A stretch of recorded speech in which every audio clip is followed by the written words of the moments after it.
بسم الله الرحمن الرحيم. الحمد لله والصلاة والسلام على سيدنا محمد وعلى آله وأصحابه أجمعين. الحمد لله والصلاة والسلام على سيدنا محمد وعلى آله وأصحابه أجمعين. أما بعد فأعوذ بالله من الشيطان الرجيم. بسم الله الرحمن الرحيم. يا أيها الذين آمنوا قوا أنفسكم وأهليكم نارا وقودها الناس والحجارة عليها ملائكة غلاظ شداد لا يعصون الله ما أمرهم ويفعلون ما يؤمرون. صدق الله العظيم. اللهم صل على سيدنا محمد وعلى آل سيدنا محمد وبارك وسلم. اللهم صل على سيدنا محمد النبي الأمي وعلى آله وأصحابه وسلم. میری معزز مسلمان بزرگوں، عزیز بھائیوں اور امت مسلمہ کے مقدس ماں اور بہنوں، مسلمان کے ایمان کا تقاضا ہے، مسلمانوں کے ایمان کا تقاضا ہے کہ اسے اپنی اولاد کی جسمانی ضروریات سے زیادہ اس کی ایمانی زندگی کی فکر ہو۔ مسلمان کی ایمان کا تقاضا، اگر ایمان ہے تو پھر یہ ضرور فکر ہونی چاہیے کہ اولاد کی جسمانی ضروریات سے زیادہ اولاد کی ایمان کی فکر ہو۔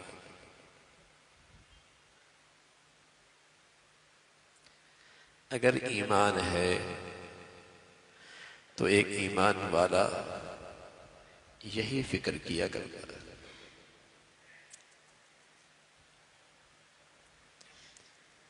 اگر ایمان ہے تو ایک ایمان والا یہی فکر کیا کرتا ہے کہ اولاد کی جسمانی زندگی سے، جسمانی ضروریات سے زیادہ اسے اولاد کی ایمان کی فکر۔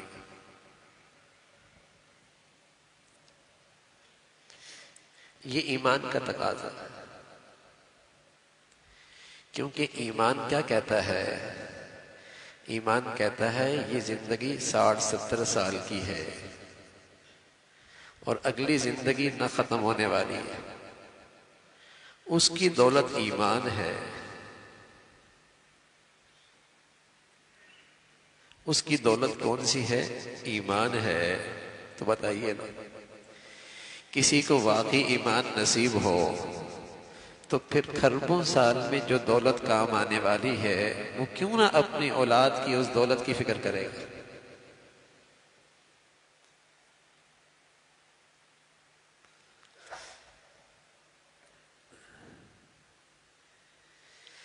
تو مسلمان کے ایمان کا تقاضا یہ ہے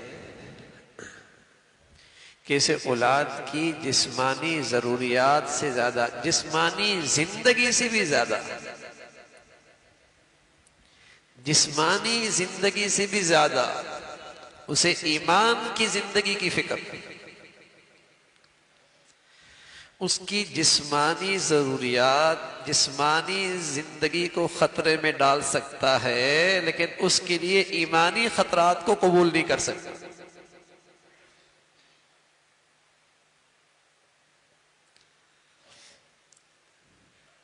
ہر دور میں مسلمانوں نے یہ ایمان اپنی آئندہ نسل تک پہنچانے کے لیے بڑی قربانیاں دی۔ ہر دور میں مسلمانوں نے یہ ایمان اپنی آئندہ نسلوں تک پہنچانے کے لیے بڑی قربانیاں دی۔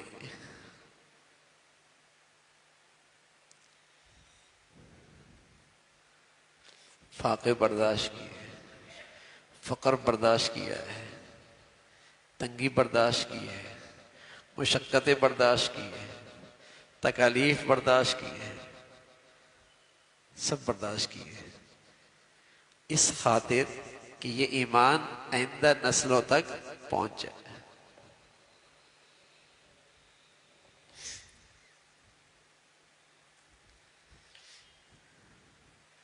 خنسہ رضی اللہ تعالیٰ عنہ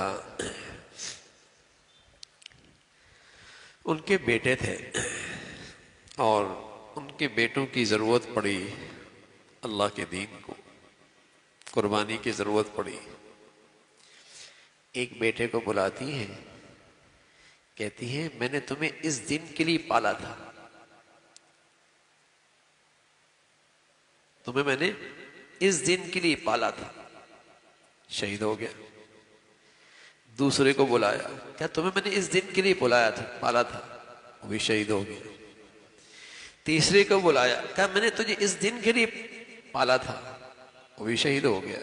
چوتھے کو بلایا، کہا میں نے تجھے اس دن کے لیے پالا تھا، وہ بھی شہید ہو گیا۔ کہنے لگی الحمدللہ الذی اکرمنی بشہادتہم، اے اللہ تیرا بڑا شکر ہے تو نے مجھے اپنے ان بچوں کی شہادت کے بدولت عزت بخشی۔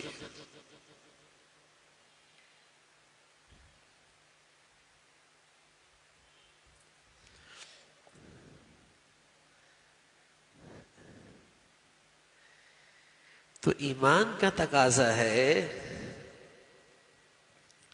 کہ مجھے اپنی اولاد کی اس دنیاوی کیریئر سے زیادہ کھربوں سال کے کیریئر کس سے بنے گا؟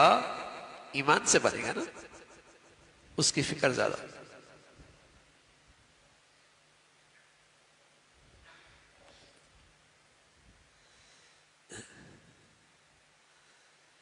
ہم بس اوقات اپنے بچوں کو ایسے ماحول کے حوالے کر دیتے ہیں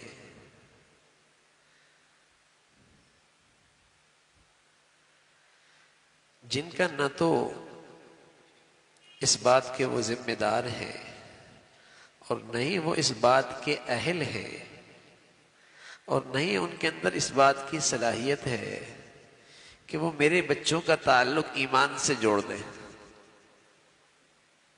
نہ تو ان اداروں میں اور اس ماحول میں یہ اہلیت ہے، نہ وہ اس کے اہل ہیں، نہ وہ اس کے دعوے دار ہیں، لیکن ہم ان کے رحم و کرم پر ان کے حوالے کر دیتے ہیں۔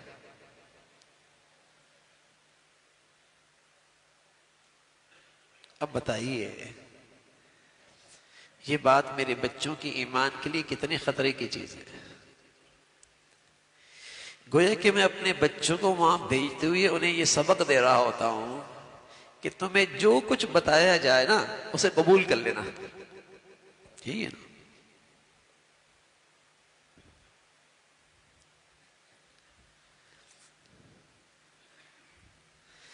میں ان کے لیے اضافی طور پہ نہ تو وہ گھر کا ماحول دیتا ہوں، نہیں کوئی ان کو دین کا علم سکھاتا ہوں، نہیں کوئی میں انہیں ایمان کی باتیں بتاتا ہوں، اور میں اس ماحول کے حوالے کر دیتا ہوں اور گویا کے حوالے کرتے ہوئے یہ سبق دے رہا ہوتا ہوں کہ جو وہ کہیں قبول کر لینا۔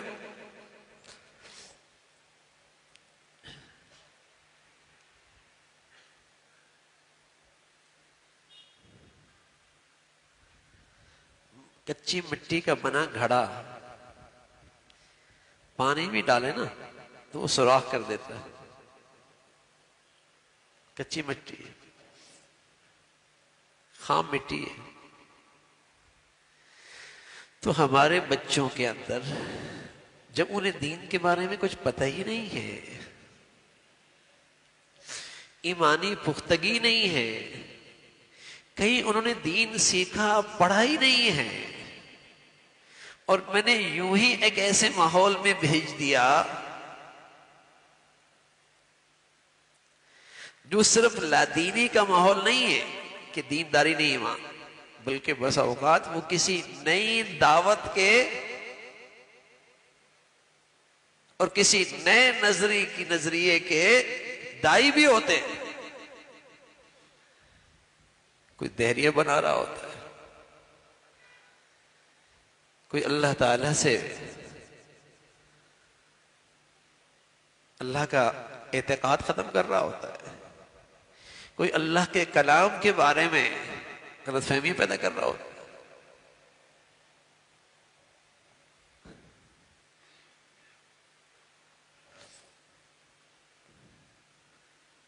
تو ایمان والے تو ایسے نہیں کرتے. قرآن تو یہ کہتا ہے کہ ایمان والے تو ایسے نہیں کرتے. یہ ایمان والوں کی شان نہیں ہے.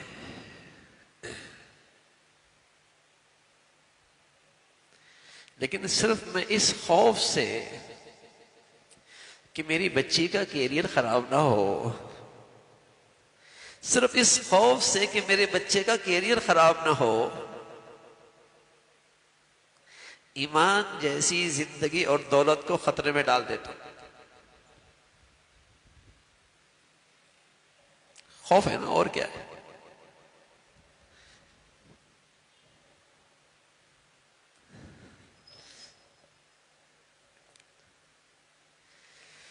یا ایہا الذین آمنوا قوا انفسکم واہلیکم نارا. اے ایمان والو جو ایمان لا چکے ہو، قوا انفسکم واہلیکم نارا، اپنے آپ کو، اپنے بچوں کو، اپنے گھر والوں کو، اپنے ماتحتوں کو آگ سے بچاؤ. جب یہ آیت نازل ہوئی تھی تو اس وقت قرآن ان لوگوں سے خطاب کر رہا تھا جن کے بارے میں اللہ رب العزت نے فرمایا کہ میں ان سے راضی ہو گیا. لقد رضی اللہ عن المؤمنین، میں ان سے راضی ہوں.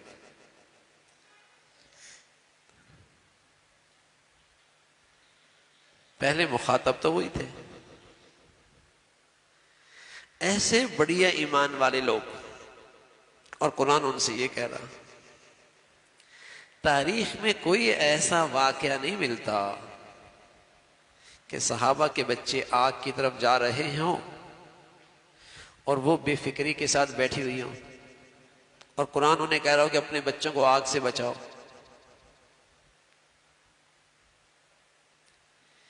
کوئی ایسی تاریخ میں چیز نظر نہیں آتی کہ وہ اپنے بچوں کو خود آگ میں پھینک رہے ہوں. تو اس آیت کا اس کے سوا اور کیا معنی، کیا مطلب ہو سکتا ہے کہ اپنی اولاد کو ایسی چیزوں سے بچاؤ جو چیزیں انہیں آگ کی طرف لے جائیں. وہ چیزیں کیا ہیں؟ گناہ. اپنے گھر والوں کو، اپنے بچوں کو، اپنی بچیوں کو، اپنے ماتحتوں کو ایسی چیز سے بچاؤ جس کا انجام، جس کا نتیجہ جہنم کی آگ ہے. یہی مطلب ہے.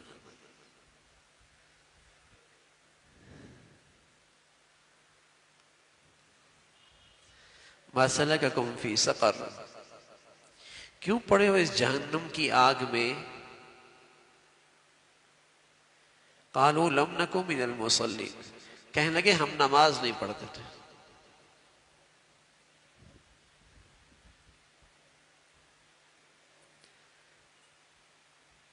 تو ایمان والوں سے خطاب ہے کہ اپنے بچوں کو، اپنی بچیوں کو، اپنی عورتوں کو، اپنے ماتحتوں کو ایسی چیزوں سے بچاؤ جس کا نتیجہ جہنم ہے.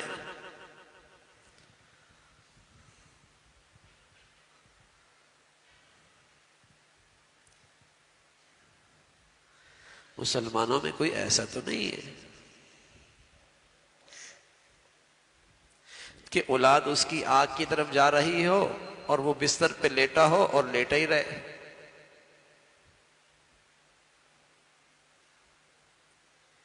کہ جب پتہ چلتا ہے کہ بچہ آگ کی طرف جا رہا ہے تو بستر پہ لیٹا تو بھاگتا ہے جب تک کہ اسے محفوظ نہ کر لے. اس پہ نیند حرام.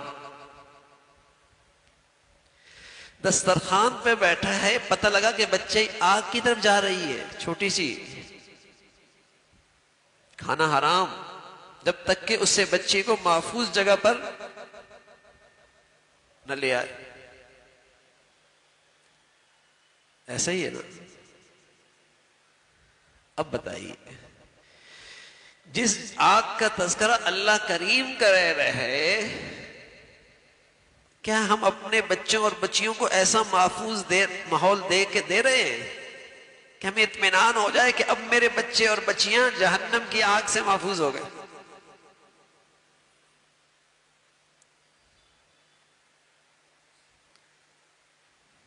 دنیا کی آگ کی طرف بچی جا رہی ہو، بچہ جا رہے ہو، تو نیند حرام ہو جاتی ہے، کھانا حرام ہو جاتا ہے، سکون ختم ہو جاتا ہے، جب تک کہ ان بچوں اور بچیوں کو محفوظ نہ کر لے۔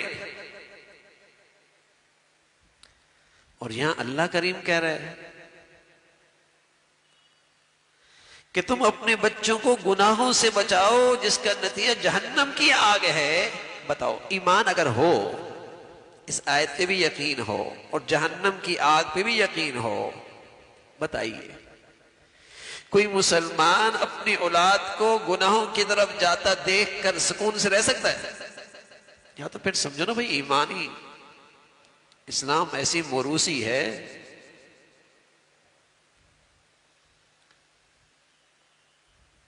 رواجی اور رواج کا اور مردم شماری کا اسلام ہے، ورنہ اگر ایمان کی حقیقت نصیب ہے تو کیسے ہو سکتا؟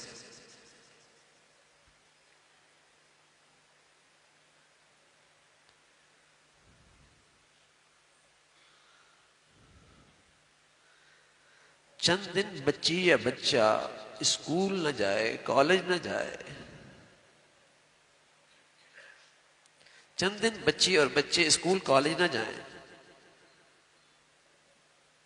تو ماں باپ پریشان ہو جاتے، کیوں نہیں جا رہا؟ کہ میں دل نہیں کر رہا، ایسے ہی ہوتا، کہ میں دل نہیں کر رہا۔ اور چند دن اگر وہ ایسا کرے تو بتائیے کہاں کہاں لے کے جاتے ہیں؟ کسی پیر کے پاس، کسی فقیر کے پاس، کسی نفسیاتی ڈاکٹر کے پاس، نہ جانے کس کس کے پاس لے کے جاتے ہیں کہ اس کا پتہ نہیں جی نہیں چاہ رہا، کیریئر خراب ہو جائے گا اس کا۔ تو اب بتائیے، جو میرے بچے اور بچی نماز نہیں پڑھتے، کبھی اس کو بھی کسی کے پاس لے کر گئے ہو؟ وہ کہتا میرا جی نہیں چاہ رہا۔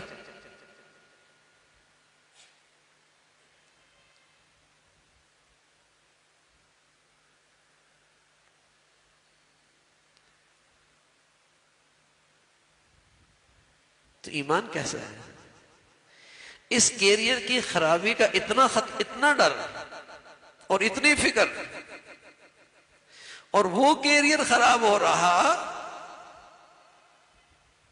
ایسے جیسے کان پہ جوں مکھی بیٹھی اڑا دی، ناک میں مٹھی بیٹھی اڑا دی، کوئی پرواہ ہی نہیں ہے۔ اس لیے میرے عزیزو، ہم عرض کر رہے کہ قرآن کی روشنی یہ ہے، قرآن کا پیغام یہ ہے، قرآن کا نور یہ ہے کہ اگر ایمان ہے تو مسلمان کو اولاد کی جسمانی ضروریات، جسمانی زندگی سے زیادہ اس کی ایمان کی فکر ہو۔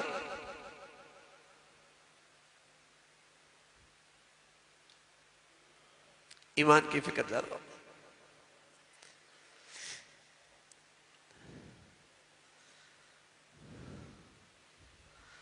اگر کسی ایسے ماحول میں آپ نے تعلیم دینی ہی ہے تو اس کا متبادل انتظام کریں،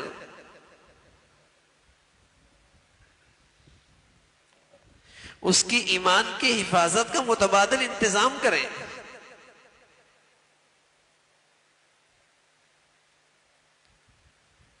ورنہ تو یہ اولاد کے ساتھ بڑی زیادتی ہے، بڑا ظلم ہے، بڑی ناانصافی ہے، بلکہ اولاد کے ساتھ بڑی دشمنی ہے۔ کیا کر رہے ہیں؟ ہمارے اسلاف نے تو اپنی نسلوں تک یہ ایمان کی دولت پہنچانے کے لیے، میں عرض کر رہا ہوں، بڑی قربانیاں دی ہیں کہ کسی طرح یہ ایمان آئندہ نسل تک پہنچ جائے، اور ہم اپنی اولاد تک بھی نہیں پہنچا پا رہے، ہم اپنی اولاد تک بھی نہیں پہنچا رہے۔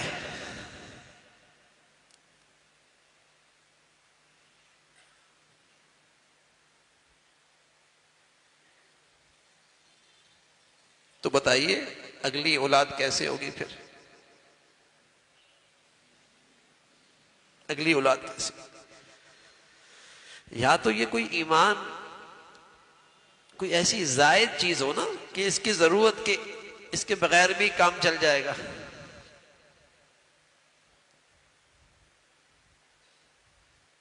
یا تو کوئی ایسی چیز ہو کہ زائد چیز ہے اس کے بغیر بھی کام چل جائے گا. ارے میاں جب ایمان والے ہو اور پتہ ہے ایمان کی یہ قیمت ہے، اور جب یہ پتہ ہے کہ ایمان کے بغیر جانور کی زندگی ہوتی ہے، انسان کی زندگی نہیں رہتی، اور پھر اولاد کے لیے ایمان کی فکر نہ کرنا یا اس کی زندگی ایمانی زندگی کو خطرات میں ڈال دینا.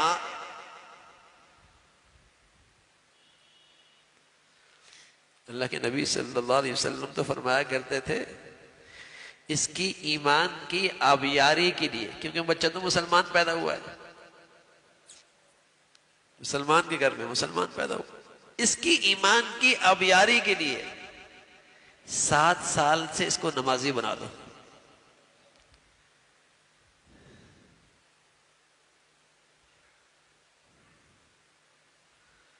اس کی ایمان کی آبیاری کے لیے 7 سال.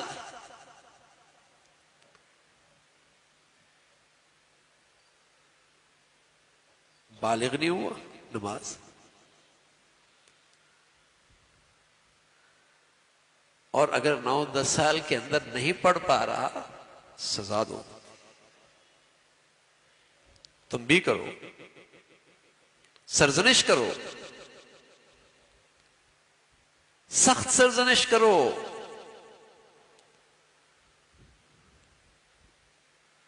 اس کو یہ ڈر ہو کہ ابا ہے، سرزنش کریں گے.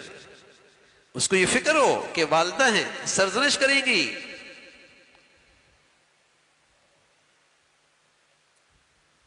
بتائیے کتنے مسلمان ہیں آج؟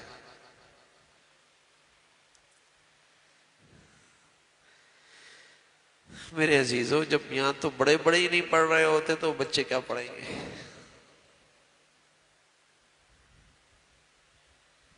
ہاں بڑے بڑے یونیورسٹیاں جا رہے ہوتے ہیں، کالج جا رہے ہوتے ہیں، کوئی بری بات نہیں ہے، لیکن جا رہے ہوتے ہیں، کوئی بری بات نہیں. تو ٹھیک ہے، بچے بھی پھر 3 سال کی عمر میں جا رہے ہوتے ہیں، لیکن نماز بڑے بھی نہیں پڑھ رہے ہوتے، پھر چھوٹے کیسے پڑھے؟ اس کا تو رواج ہی ختم ہو گیا نا، اس کی تو عظمت اہمیت ہی ختم ہو گئی کہ ایمان بھی تو بچانا ہے.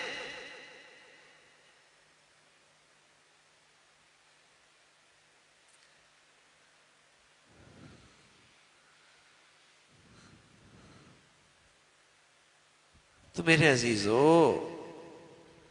یہ فریضہ ہے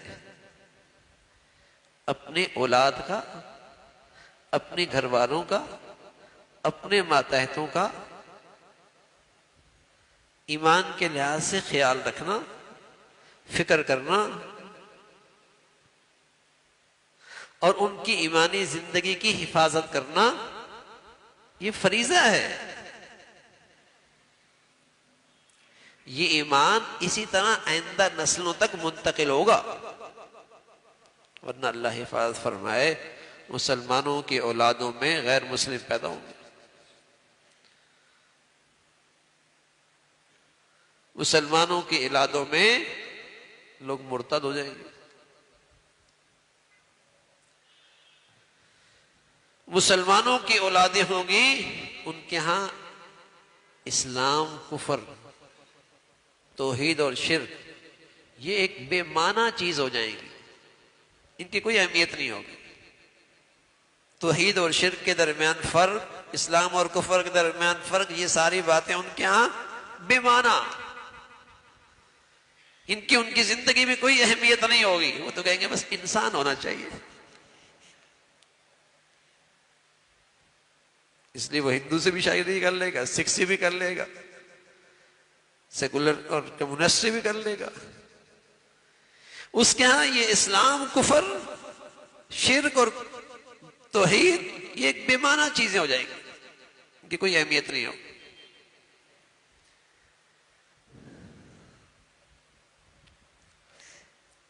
جس ایمان کے لیے، جس اسلام کے لیے ہمارے بزرگوں نے، ہمارے اسلاف نے، ہمارے پیاروں نے، ہمارے صحابہ نے رضوان اللہ اجمعین ساری زندگی کی پونجی قربان کر دی،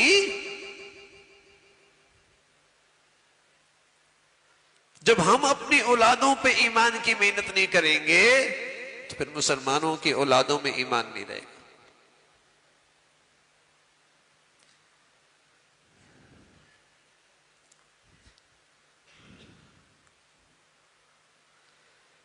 تو میرے عزیزو، فکر کی ضرورت ہے، بہت فکر کی ضرورت ہے۔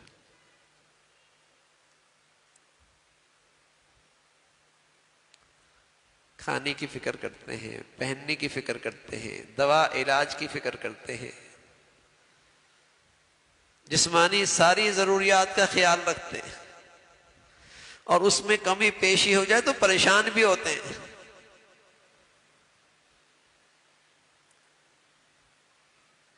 کوئی باپ اپنے بیٹے کی ساری جسمانی ضروریات پورا کر لے اور آئندہ جسمانی ضروریات کو پورا کرنے کے لیے کوئی اسباب بھی بنا دے تو بہت کم علمی اور جہالت ہوتی ہے۔ کہتا ہے میں نے اپنے بیٹے کو بس پاؤں پہ کھڑا کر دیا،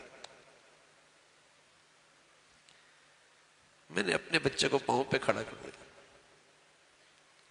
کیا کہتا ہے؟ جو ہم سے بنتا سکتا تھا ہم نے اپنے بچوں کے لیے اس سے بہتر کر دیا۔ کیوں؟ یہ بیچارہ خود نہیں جانتا، یہ بیچارہ خود خالی ہے ایمان کی حقیقت سے، عظمت سے۔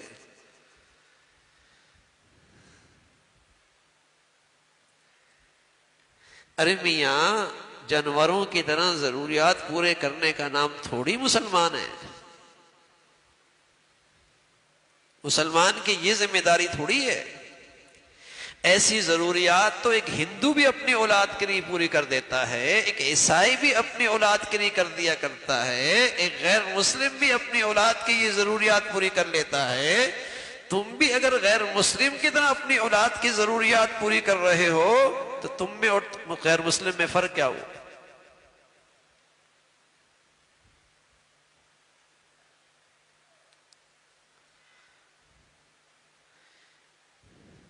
مسلمان کی تو سب سے پہلی ترجیح یہ ہوتی ہے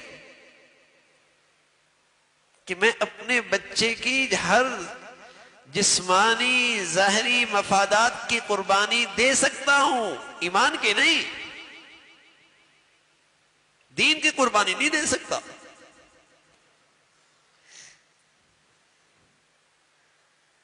یہی تو ایمان کا تقاضا ہے۔ ایسا ایمان ہو تو میرے عزیزو، ہمیشہ اپنی اولاد کے لیے گھروں میں ایسا ماحول بناؤ جہاں ہمارے بچے جا رہے ہوتے، آپ خوب جانتے ہیں، وہاں دین ایمان کا بیج مٹایا جا رہا، ان کے ہاں حیا جراثیم ہے، وہ ختم کی جا رہے ہیں،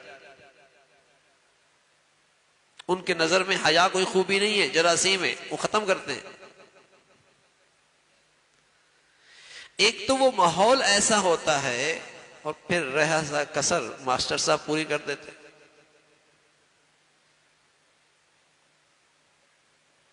اور اس بچے کے لیے اگر کوئی اس کا کوئی اضافی ماحول نہیں ہے، وہ تو بیچارہ جو اسے ملے گا پی جائے گا، اور اسی طریقے سے وہ بڑا ہوتا چلا جائے گا۔ پتہ نہیں دین کے کون کون سی چیز کے بارے میں وہ غلط فہمی میں مبتلا ہے، شک میں مبتلا ہے، آپ کو تو پتہ ہی نہیں۔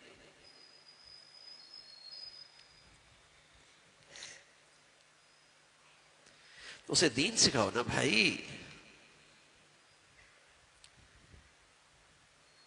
اسے دین کا ماحول دو،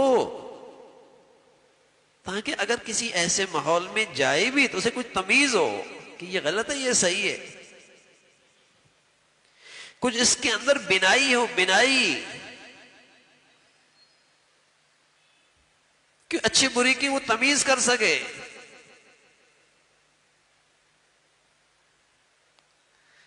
تو یہ ایک ایمان والے پر اس کے ایمان کا تقاضا ہے کہ اپنی اولاد کی ایسی فکر کرے، اپنی اولاد کا یہ حق ادا کرے. یہ ماں باپ پر اولاد کا حق ہوتا ہے کہ ایسا ماحول دے، ایسی صحبت دے، ایسی تعلیم دے جس کا اس کا ایمان خطرات سے محفوظ ہو جائے.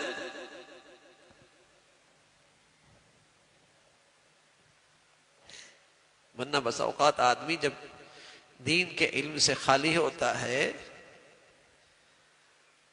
اور اسے دین کی سمجھ نہیں ہوتی، فتنے کا دور ہے. اللہ کے نبی صلی اللہ علیہ وسلم فرمایا کرتے تھے، اللہ پناہ میں رکھے، فرمایا ایک وقت ایسا آئے گا کہ آدمی صبح مسلمان ہوگا اور شام اسلام سے خالی ہوگا، اور شام ایمان کے حالت میں ہوگا اور صبح ایمان سے خالی ہوگا.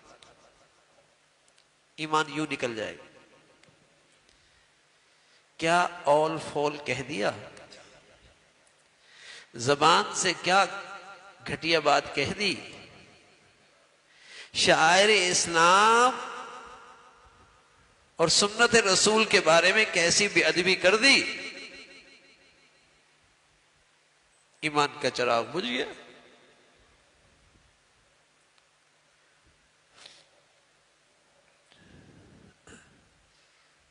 تو ایمان کا تقاضا ہے کہ ہمیں اپنی اولاد کی ایمان کی فکر رہے. اور ایسا نہیں ہوتا بھائی کہ مسلمان کے گھر میں پیدا ہونے والا بس مسلمان ہی رہے گا، ایسا نہیں ہوتا. ایسا نہیں ہوتا کہ مسلمان کے گھر میں پیدا ہونے والا مسلمان ہی رہے گا. وہ تو اپنے اسلام ایمان کی فکر کرے گا اور ایمان اسلام کو غذا دیتا رہے گا،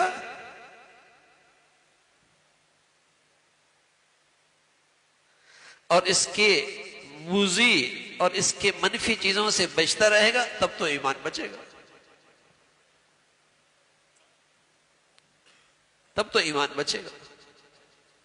اللہ کے نبی صلی اللہ علیہ وسلم فرمایا کرتے تھے، لا يؤمن احدكم حتى يكون هواه تبعا لما جئت به. تمہارا ایمان صحت مند نہیں ہو سکتا جب تک کہ تمہاری خواہشات اس شریعت کے مطابق نہ ہو جائیں جسے میں لے کے آیا ہوں. دو چیزیں نا، شر اور خیر کی، اچھائی اور برائی کی جو جڑ ہے نا، وہ دو چیزیں.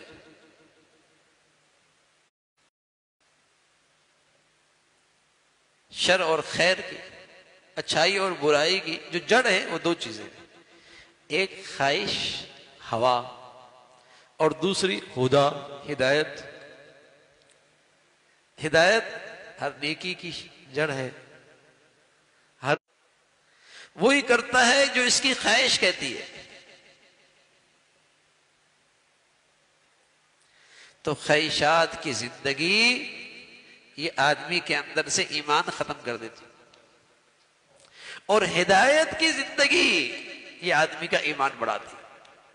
جتنا شریعت پہ عمل کرتا چلا جائے گا ایمان بڑھتا چلا جائے گا، اور جہاں خواہشات کی زندگی ہے وہاں ایمان ختم ہو جائے گا.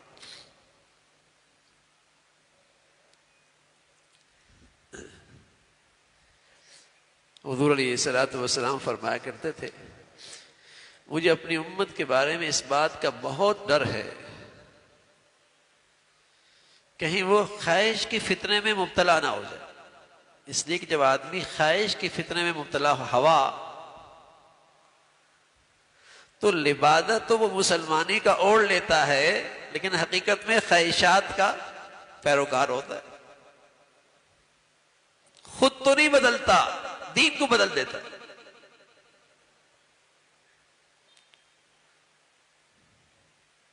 خود تو نہیں بدلتا، دین کو بدل دیتا ہے،